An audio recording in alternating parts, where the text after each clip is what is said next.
kenapa orang etis itu pintar-pintar? Ini mungkin sering banget ya diungkapkan ya, dijadikan argumen dan orang-orang etisnya itu percaya diri dengan mengatakan bahwa mereka itu adalah orang-orang pintar. Jadi semakin lo tidak beragama, lo itu makin pintar. Wow, keren sekali bukan? Dan salah satu video di TikTok juga mengatakan hal yang sama. Salah satunya ada video ini yang menyebut juga hal yang sama bahwa orang-orang etis itu adalah orang-orang yang cerdas. Coba kita nonton dulu videonya.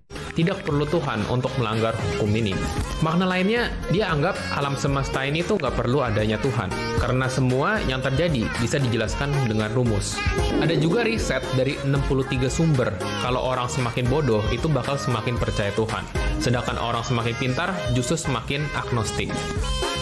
Oke, lu bisa ngeliat sendiri ya. Sebenarnya gue itu udah pernah ngebahas hal ini di video di Bang Indah J waktu itu. Ini tuh studi sosial yang sifatnya itu korelatif dan sampel yang digunakan itu variatif. Jadi penelitinya itu ngelihat kecerdasan dari pelaku agamanya dengan perilaku ketaatannya. Apakah dia itu orang yang taat beribadah dan segala macam ya pokoknya. Bukan dari klaim generalisir pada kepercayaan terhadap agamanya secara umum. Dan di sana juga ditulis bahwa studi tersebut itu perlu diperiksa lebih lanjut dan gak ada konsensus akan hal itu. Lo sendiri bisa nonton video gue terkait hal ini sebelumnya, tapi gue di sini akan coba sedikit ngasih cuplikannya ya. Semakin cerdas seseorang itu, maka semakin kecil kemungkinannya untuk beragama. Dari studi tersebut itu melibatkan gabungan 63 penelitian individu dalam rentang waktu 84 tahun. Tadi paling awal dilakukan pada tahun 1928 dan hingga terakhir pada tahun 2012. Yang diteliti adalah para remaja pra perguruan tinggi, beberapa mahasiswa perguruan tinggi dan beberapa orang dewasa non perguruan tinggi atau orang-orang yang direkrut di luar dari konteks akademisi. Yang diteliti itu dari ukuran sampel 20 hingga lebih 14.000. Yang diukur penelitian ini yaitu pengukuran perilaku keagamaan, misalnya kehadiran di tempat ibadah atau hal-hal partisipasi dalam organisasi keagamaan. Terlepas daripada permasalahan metodologis, anggap aja bahwa studi itu yang menggabungkan hasil dari 63 penelitian individu itu adalah hal yang valid dan benar. Tapi di situ juga dikatakan bahwa hubungan antara kecerdasan dan religiusitas sudah diperiksa berulang kali. Namun sejauh ini belum ada konsensus yang jelas mengenai arah besarnya hubungan ini. Ada petunjuk bahwa usia mungkin memoderasi hubungan tersebut, namun masalah ini belum diuji. Akhirnya tidak ada konsensus mengenai apa yang mungkin menjelaskan hubungan ini. Oke, jadi begitu. Dan kalaupun katakanlah ya,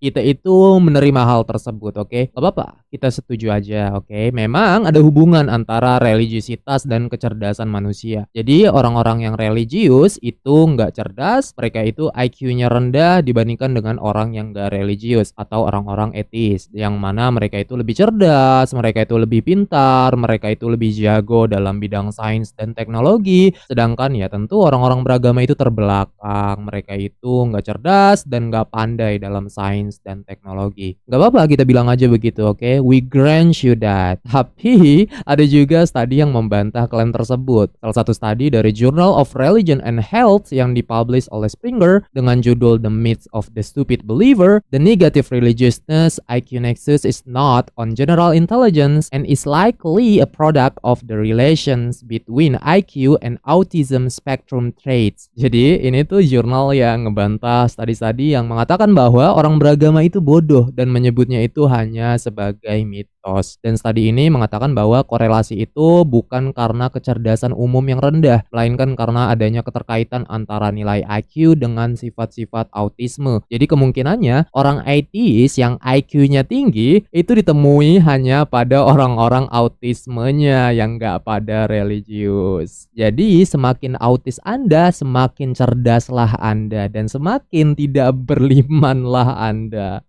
Banyak penelitian yang menemukan hubungan negatif antara religiusitas dan skor IQ, terlepas dari alasan hubungan tersebut yang belum diketahui. Telah dikemukakan bahwa kecerdasan yang lebih tinggi menyebabkan daya tarik yang lebih besar terhadap sains dan mengesampingkan religiusitas. Bagaimanapun penjelasan tersebut berasumsi bahwa hubungan agama dan skor IQ itu terletak pada kecerdasan umum atau general intelligence, alih-alih pada beberapa subset kemampuan kognitif khusus. Dua set data besar yang membandingkan kelompok dengan tingkat religiusitas yang berbeda menunjukkan bahwa perbedaan IQ mereka tidak terletak pada kecerdasan umum atau general intelligence, dan oleh karena itu harus dikaitkan dengan kemampuan khusus. Dan studi ini menyarankan bahwa hal itu mungkin dapat dijelaskan dalam ciri-ciri dari gangguan spektrum autisme di antara orang-orang dengan skor IQ yang tinggi, karena ciri-ciri tersebut berasosiasi negatif dengan religiusitas. Dari studi ini tuh menguji studi-studi pada pendahuluan dan keterikatan efek Johnson dan segala macamnya yang menemukan bahwa hal-hal yang telah disimpulkan itu tidak benar demikian, dan dikatakan juga bahwa orang-orang yang dianggap religius itu relatif lebih baik pada penalaran matematika dan logika. Jadi cara untuk memahami studi ini yaitu dengan pengaruh kasus gangguan spektrum autisme atau ASD, karena ada banyak penelitian terkait hubungan negatif antara gangguan autisme dengan religiusitas. Bukti menunjukkan bahwa secara keseluruhan autisme itu berasosiasi negatif dengan keyakinan agama, dan bahwa empati itu merupakan faktor mediasi. Demikian autisme lebih dapat menyebabkan orang menjadi kurang religius. Dan individu yang paling autis itu secara signifikan menunjukkan ketingkatan tertinggi pada identitas non-religiusnya, seperti ateisme yang 26% pada autis dan agnostisisme yang 17% pada autis. Studi-studi menemukan bahwa orang yang menganggap diri mereka sebagai etis itu mendapat skor yang jauh lebih tinggi daripada mereka yang beragama pada skala kecerdasan autisme, yaitu sebuah instrumen untuk mengukur tingkat autisme. Dan studi menemukan bahwa orang-orang yang telah menjalani pengalaman religius atau memiliki agama itu memiliki empati yang lebih tinggi, berbeda dengan mereka yang memiliki gangguan autisme kayak orang-orang etis dan agnostik. Begitu pula studi juga menemukan bahwa kepedulian moral itu ditemukan lebih rendah bagi mereka yang memiliki gangguan autisme dan memprediksi dikuatkan pada keyakinan agama. Demikian bahwa klaim religiusitas yang rendah dengan pemikiran analitis atau empirisnya itu sangat mahir dilakukan oleh mereka yang memiliki gangguan autisme. Begitu pula temuan dari sampel Kanada dan Amerika yang mengatakan bahwa autisme itu memprediksi adanya kekurangan keyakinan pada agama. Yang terpenting mereka itu menemukan bahwa kemampuan untuk mentalisasilah yang memediasi hubungan negatif antara autisme dan keyakinan agama. Jadi semua studi yang tersedia dengan ukuran sampel yang layak itu konsisten dengan gagasan bahwa teori pikiran merupakan faktor penting dalam hubungan antara autisme dan keyakinan agama, bahwa autisme itu cenderung memandang dunia secara mekanistik dan juga dijadikan sebagai sebuah sistem. Oleh karena itu, mereka seharusnya tidak menganggap kompleksitas dunia sebagai cara kerja wujud yang berakal, karena mereka sendiri tidak mampu memikirkan hal itu atau bahkan memperhatikan kondisi mental mereka sendiri. Dan juga telah disimpulkan bahwa pengalaman religius itu melibatkan kemampuan untuk berempati pada orang lain. Meskipun memang masih sedikit, ada bukti pencitraan otak yang menunjukkan bahwa pengalaman religiusitas itu melibatkan area otak yang terkait dengan mentalisasi dan hubungan dengan orang lain, yaitu simpatisan dalam hal ini. Berbeda dengan orang-orang autisme, dalam konteks ini orang-orang etis. Oke, jadi begitu ya. Tapi ya dari situ tuh gue kadang heran juga sama orang-orang etis ya, bawa-bawa klaim-klaim seperti ini. Pertanyaan gue itu ya, lu itu ngapain sering banget gunain pendekatan soft science kayak gini, yang mana lo sendiri itu nggak masukin ke dalam list epistemologi lo sendiri. Dan itu jelas klaim-klaim korelasi bukan kausasi sekali lagi. Dan hard science lo sendiri aja yang lo sembah terus-menerus itu saling bantah-bantahan satu sama lainnya. Apalagi soft science kayak begini. Jadi orang-orang etis itu ya udah mendingan lo pada jadi prostitusi aja, main judi online saja, oke? Jadi gembel, jadi homeless, lakuin sono tindakan-tindakan yang immoral, nikmatin hidup di dunia dengan bersenang-senang. Gak usah masuk perdebatan intelektualitas karena lo itu pada gak pantes. Tapi begitulah ya, jadi bahasan studi ini yang sering banget digunain oleh orang-orang idiot etis itu cuma mitos, dan orang-orang idiot etis itu memang kenyataannya adalah orang-orang idiot yang out.